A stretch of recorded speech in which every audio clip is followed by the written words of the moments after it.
Hello, my chemistry learner, fellow viewers all over the world watching this video, wherever you are watching this video. I greet you. This is a topic I want to quickly treat.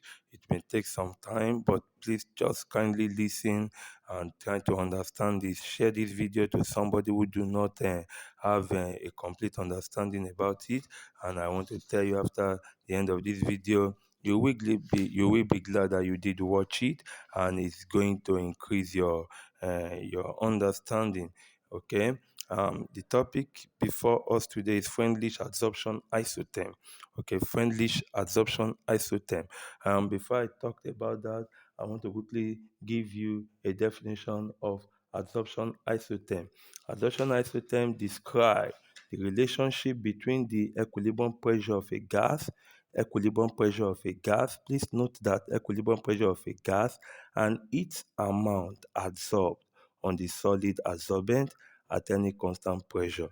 Okay, when the equilibrium pressure of a gas, okay, the equilibrium pressure of a gas, I mean to say, and its amount adsorbed on the solid surface, okay, at constant temperature is reached, then we talk about we talk about adsorption isotherm, and that comes in forms of a graph, or it comes as an empirical formula. Okay, and these formula are described by the type of the adsorption isotherm, like the Freundlich adsorption isotherm and the Langmuir adsorption isotherm, like the Temskin adsorption isotherm. There are very many. Elderway adsorption isotherm, as many adsorption isotherms as you can think about. Okay, so we are going to treat Freundlich now. So kindly listen. Okay. So Freundlich adsorption isotherm, okay, Freundlich adsorption isotherm is actually an empirical relationship, okay, between the quantity of gas adsorbed onto a solid surface and the gas pressure. Let me explain it like this. Okay, you have a solid surface like this, and you have gas molecule adsorbed on top of the, or on the solid surface. Remember, this gas that is being absorbed on the solid surface will have a particular mass. Let's call it S. Okay, in this case, S is called what now? Mass of what? Adsorbate. Okay, I hope you are following it.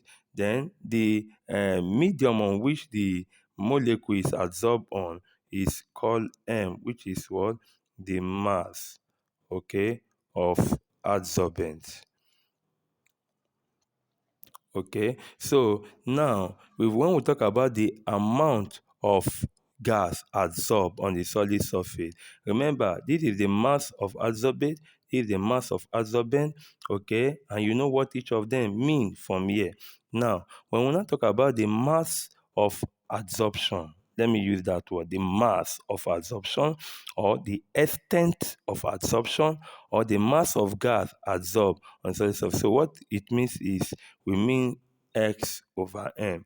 This explains the amount of adsorption, or the mass of adsorption, or the extent of adsorption.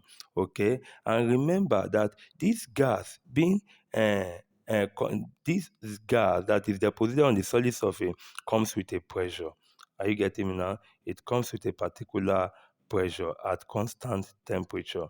Okay, it comes with a particular pressure, and because it comes with a particular pressure, that is why we say the relationship between the amount of adsorption, okay, the amount of adsorption to the equilibrium pressure is what we refer to as isotherm. Okay, but in this case now, we want to talk about Freundlich adsorption isotherm. I will describe it as an empirical relationship between the quantity of gas adsorbed. Look at it. We call this quantity of gas, amount of gas adsorbed, extent of adsorption. So the extent of adsorption, okay, we call it, let me call it extent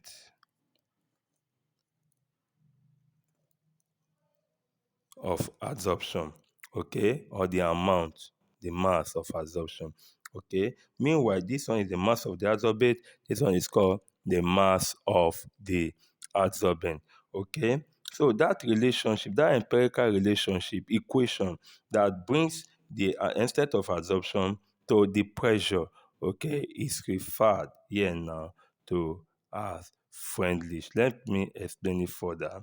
Freundlich adsorption isotherm describe a mathematical connection between the amount of gas adsorbed, everything like this, not the amount of the adsorb, the amount of the gas adsorbed, okay, the whole interaction, okay, on a solid surface of the gas and the pressure. Okay, so this is the pressure. So when you relate them together, x over m proportional to p, okay, that is where the journey of friendly transoption isotherm begins.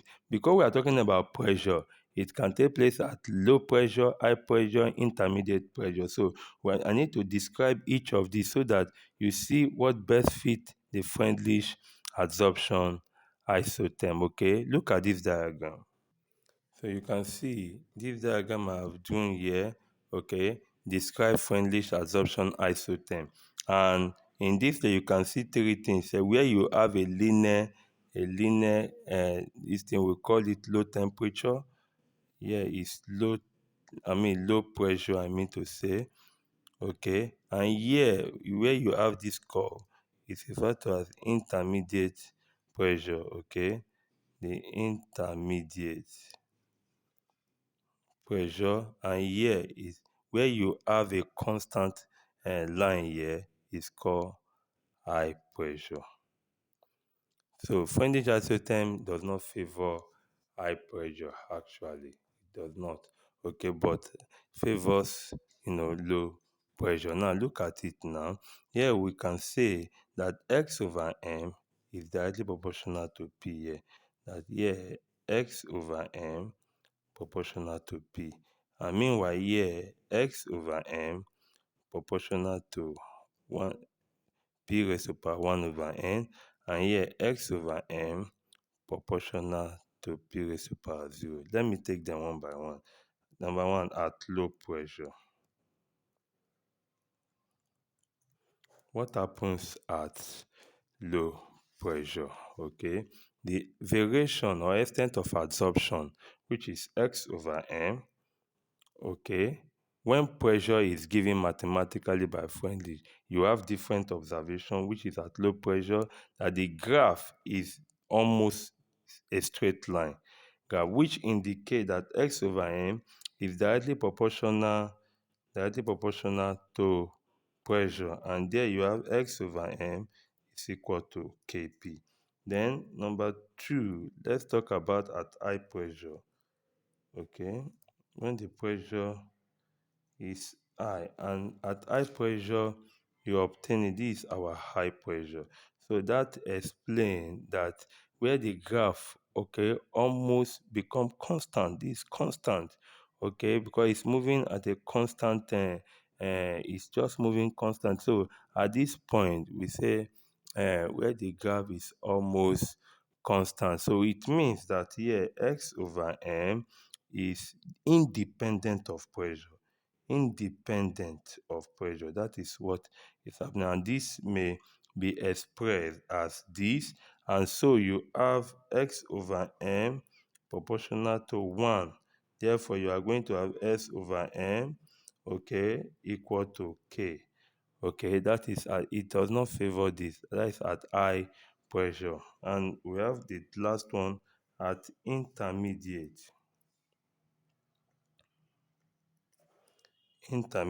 pressure. Okay, and this is the point here where the power of the pressure lies between 0 and 1. Okay, you have it between 0 and 1. This is very important. That means the fractional power of pressure is lying between 0 and 1, and it will be expressed as the extent of adsorption, okay, to the fractional pressure. Okay, that means you have x over m is equal to what now? Kp1 over n. Okay, this actually define Freundlich adsorption isotherm. So in that case, it means n is between this range. Okay. Okay, so now I will be describing it further for your understanding. So remember, because of what you have here, please understand. Let me create something for you here. Because of what you have here, that x over m is proportional to the fractional the fractional power of pressure. Okay, we are going to want to work with this to generate our Freundlich adsorption isotherm. Okay, if you are going to work with this, you are going to get another graph that will now be operating at low pressure. Okay, that explains that Freundlich absorption isotherm work best at low pressure. Just look at it, because at this low pressure you have a linear graph. Okay, not at the intermediate. So which of them will give you a linear graph? It is the intermediate temperature. So because it produces a linear graph, you could say that it best fit at low pressure. How do we do it? Look at, you introduce your sign of proportionality. Okay, remove it and introduce a constant kp raised to the power of 1 over n.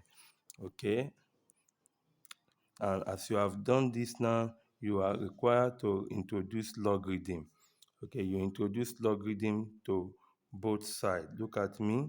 Remember, this is a multiplication sign here between k and p. So when you are introducing logarithm to multiplication parameters, you make it an addition. So you introduce logarithm log x over m will give you, this one will give you log k. Okay, then because it's a multiplication sign, logarithm mathematics, you introduce an addition to give you log p raised to the power of 1 over n. You can see that from here you have obtained a linear equation. Okay, look at it further. So with this, you can create your linear equation. So if you solve for that, you have log x over m is equal to log k, okay, plus what now? Plus 1 over n. This 1 over n as a power will come here. 1 over n log p. This is actually Freundlich adsorption isotherm. Okay, this is Freundlich adsorption isotherm. I hope you understand that, but you need to explain what the parameters are. There are two constants in Freundlich adsorption isotherm which depend on the pressure. Please understand, the constants are K and N.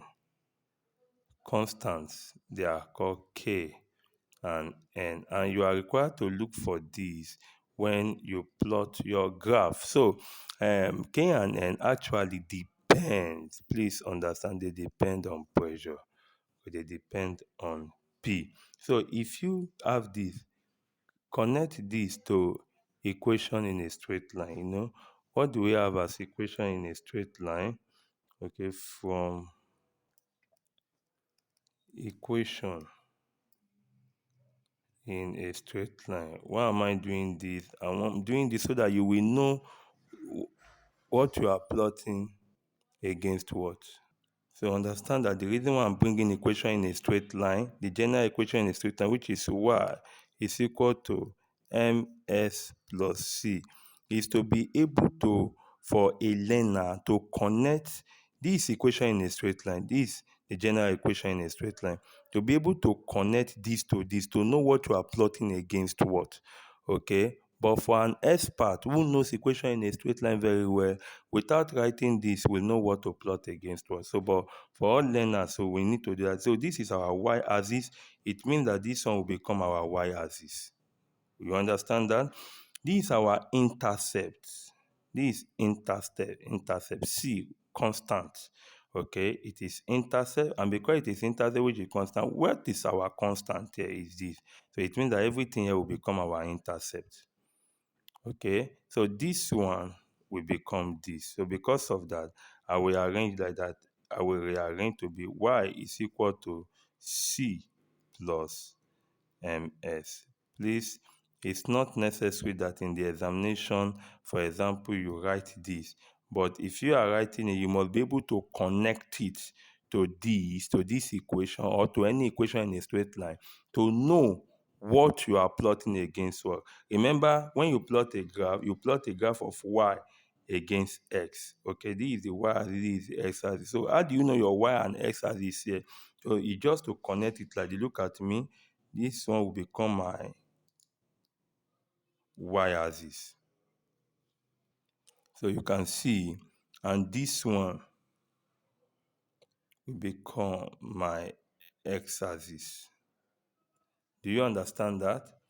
And this one, this is my slope, will become my slope. Do you understand that? Okay. And my intercept, this one, will become my intercept. Let me bring them out. Okay. My y-axis now will be log x over m. Okay. My intercept will be equal to what? Log k. Do you understand that? My slope, the slope of the graph in Freundlich, okay, which is slope, will be equal to what? 1 over n. So that is my slope. Okay. Then meanwhile, my x-axis will be equal to what? Log p. So in every Freundlich, that means we shall be plotting log x over m against log p. That is what we have here. So when you plot a graph, okay, you plot a graph of log s over m against log p. So you have log s over m against log p. You are going to have a straight line graph. Okay, it explains why you have low pressure. If you remember the first graph, the first isotherm, where I have low pressure, intermediate, and high pressure, you will see that the only one that can form this kind of straight line graph, okay, linear graph, from those three type of pressures, it is the intermediate. So that intermediate pressure is now coming to explain why Freundlich system can operate at low pressure. I actually hope you are following me. Okay, this explanation you may not have it detailed in any textbook, but with the mathematical knowledge you have, you should understand what I am saying. So now, why did I put my graph here? Why did I start drawing it from here or anywhere in the y-axis? See, look at me. We have an intercept. You can only get an intercept from the y-axis. Okay, the intercept here is gotten from the y-axis, and because you are getting intercept from the y-axis, you are going to draw it from any point in your y-axis. This explains Freundlich adsorption isotherm. If you draw this as Freundlich adsorption, okay,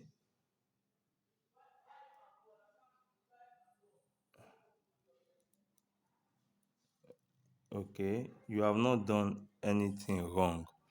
Okay, so you have actually not, you have x over m, then against what? P. Okay, if this is what you want to use to describe, but at this point of linear, you want to have this linear to continue, this is what you are going to have. Then how do you generate other parameters? You have your what now. Please understand, because this thing require plotting of graph. Okay, you have your intercept. Your intercept is at the y as this place becomes your intercept. You say intercept, which is what? Log k. Do you understand? So when you plot a graph, anything for Freundlich, any value you get, and where the straight line cut the y-axis, anywhere the straight line cut the y-axis, that value you get is your intercept. So if you have 0.5 here now, it means log k is equal to 0.5. If you read 0.5 from your graph, it means log k will be equal to 0.5. So from there you can get the value of k. Okay, if you assume 0.5, you can get the value of k by saying k is equal to log inverse of 0.5. What do I mean? Look at me.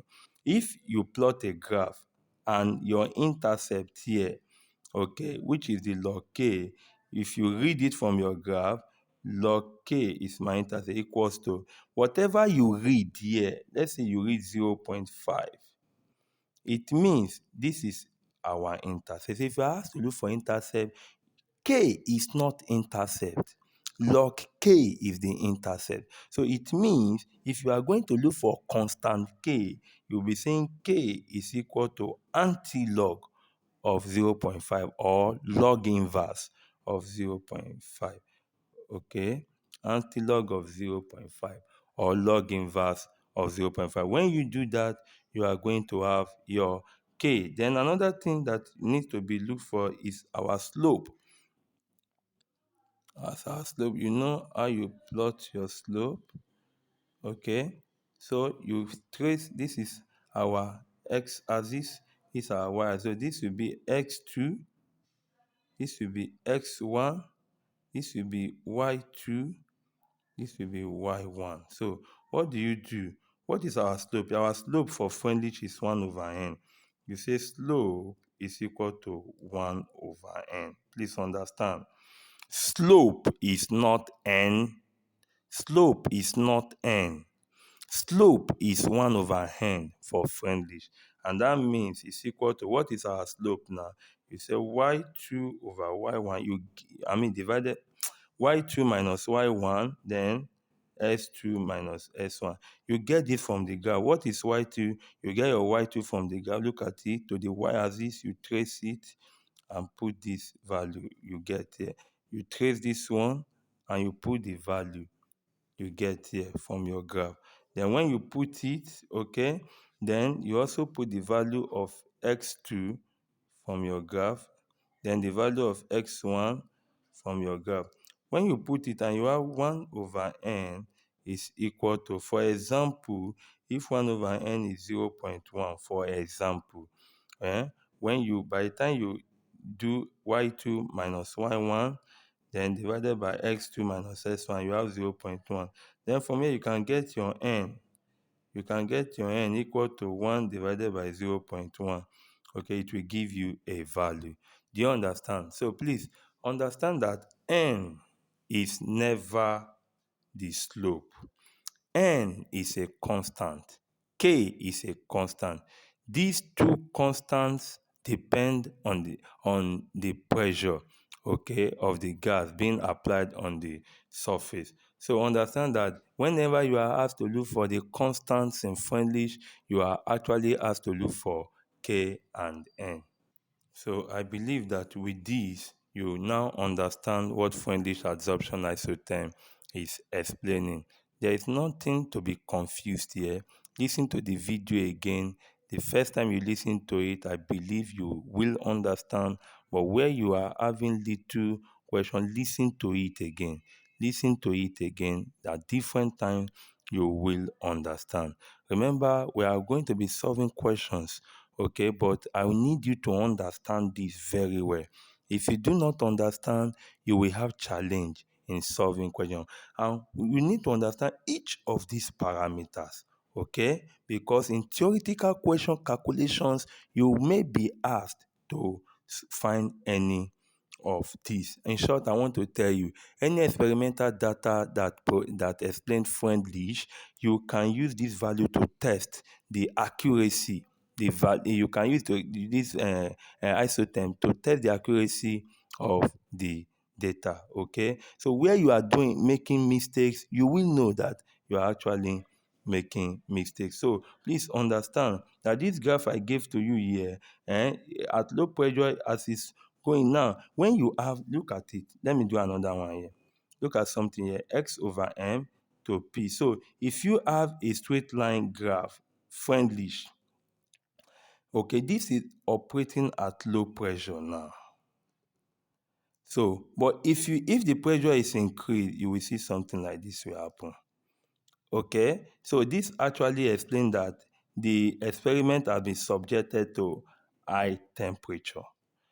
Do you understand now? So what best fit Freundlich is the low temperature.